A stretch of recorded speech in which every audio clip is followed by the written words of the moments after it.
विवेक limited जो कि formed हुई है with an authorise capital of rupees 1 crore and which is divided into 2 lakh equity shares of rupees 50 each. तो company की जो ऑथराइज कैपिटल है बच्चों वो है रुपीज 1 करोड़ जो कि 2 लाख इक्विटी शेयर में डिवाइडेड है और हर एक इक्विटी शेयर जो है वो रुपीज 50 का है। कंपनी ने प्रोस्पेक्टस इशू किया और एप्लीकेशन मंगाई फॉर 1,80,000 शेयर्स। ठीक है, कंपनी के पास हैं तो 2 लाख शेयर्स लेकिन उसने इशू किए हैं केवल 1,80,000 शेयर्स और कंपनी इशू प्राइस कुछ इस तरह से ले रही है। Application pay rupees 15, allotment pay rupees 20 और कॉल पे जितना बैलेंस बचेगा दैट इज रुपीज 15।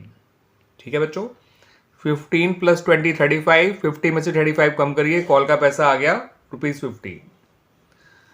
कंपनी का इशू जो है वो फुली सब्सक्राइब्ड हो गया और सभी जो वो थे कंपनी ने शेयर सभी को अलॉट कर दिए। ठीक है बच्चों, the issue was fully subscribed and shares were allotted to all the applicants.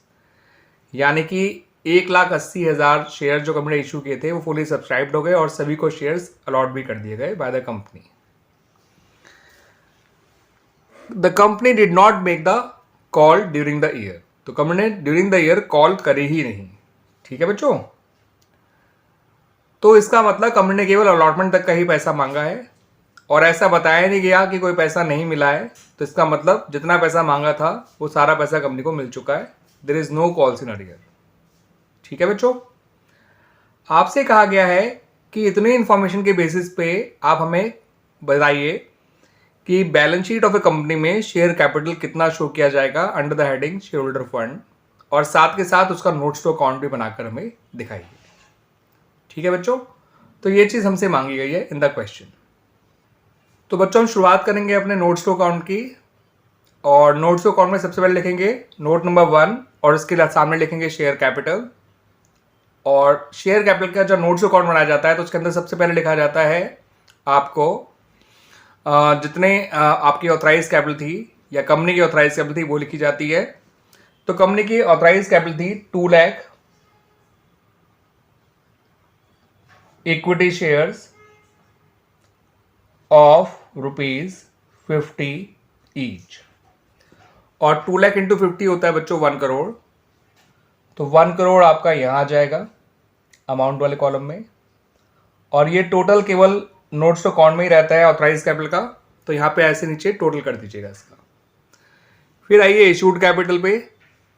तो इशूड कैपिटल में आपको लिखना है 1,80,000 शेयर्स। याद रखिएगा बच्चों, कंपनी के पास थे जरूर 2 लाख शेयर्स लेकिन इशू की है केवल 1,80,000 शेयर्स ऑफ रुपीज 50 ईच यानी कि 90 लाख। इसका टोटल भी यही रहता है बच्चों नोट्स टू अकाउंट के अंदर ही, ये कंपनी की बैलेंस शीट में शो नहीं किए जाते हैं।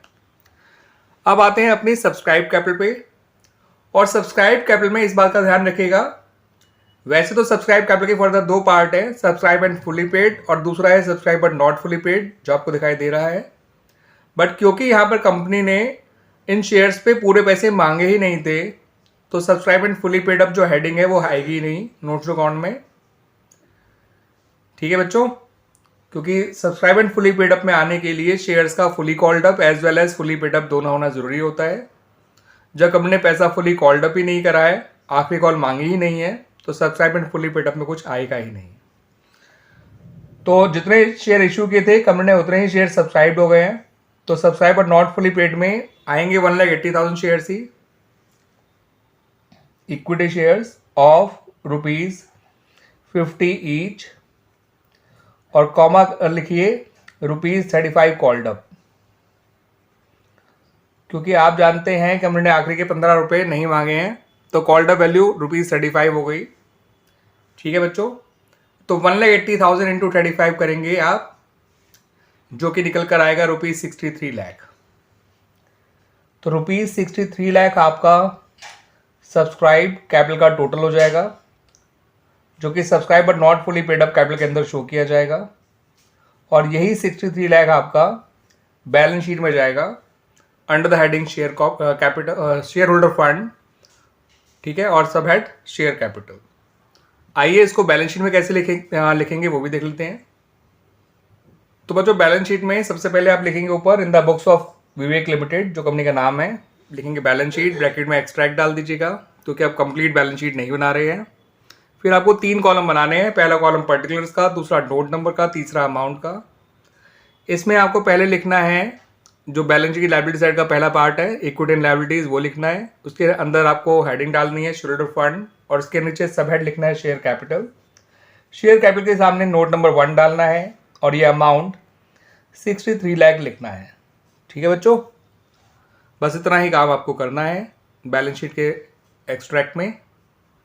और जो क्वेश्चन में हमसे मांगा गया था वो हमने बना दिया बच्चों, और इस तरह से क्वेश्चन का सॉल्यूशन हो गया बच्चों।